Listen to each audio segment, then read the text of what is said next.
My name is Sheikh Ahmed, MCA for Alban Ward and the Chair for Budget and Finance Committee.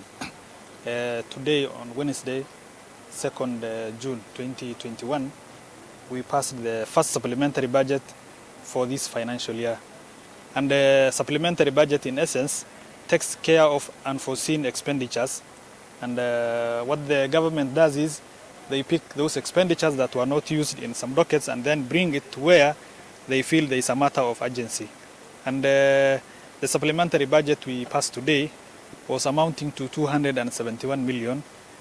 A sum of 191 million was picked from the development expenditure, and the remaining 80 million was picked from the recurrent expenditure.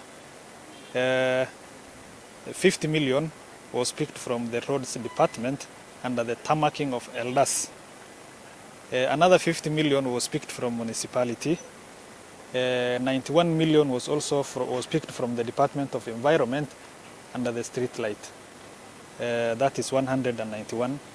The remaining 80 million was picked from across the departments under the recurrent expenditure. 29 million was picked from the road department under the motor vehicle insurance. And we also have 10 million that was picked from the land tribunal, and then those small amount added up to 80 million. How the money was dispatched: 102 million was for the car grant. Some money was taken to water for the repair, maintenance, spare parts, and fuel for vehicles in the health department, in the water department. Some amount of money also was allocated for the health department under the operationalization of the hospital, the renal unit, the three-phase electricity. Some amount of money was allocated for that. Purchase of reagents at a cost of 7 million.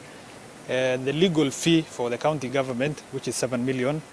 There is also subscription fee for the county government in the Council of Governors, catering,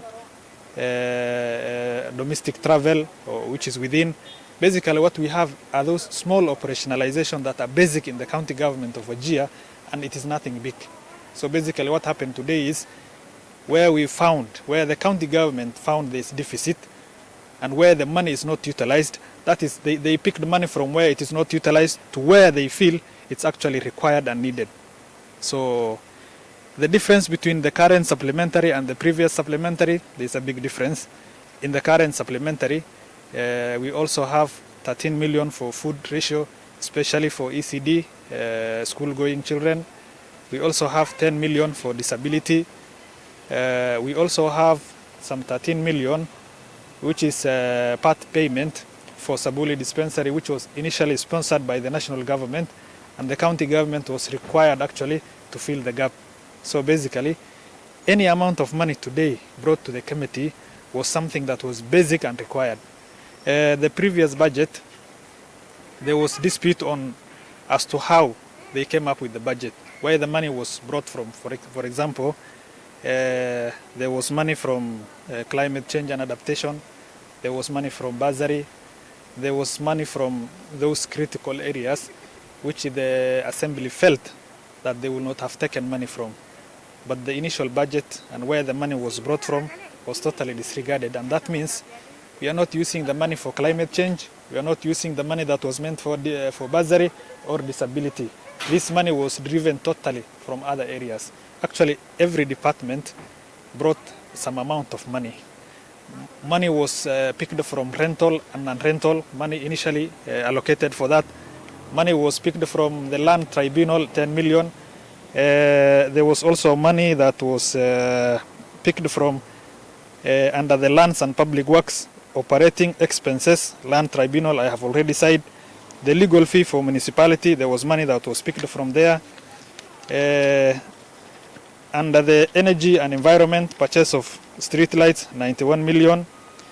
In the municipality, I also told you there was 50 million, which was construction of non-residential building, purchase of motor vehicle, and fencing of graves. Money was also picked from there. So, and as you know, the supplementary budget is meant to be a money that is to be utilized until the coming budget is appropriated and passed. And I think this 271 is sufficient for the operation of the county until the next coming budget is brought to the House and passed, which is something like a month away. So what happened today is we passed the supplementary budget to aid the county government to operate until such a time when the next budget is passed.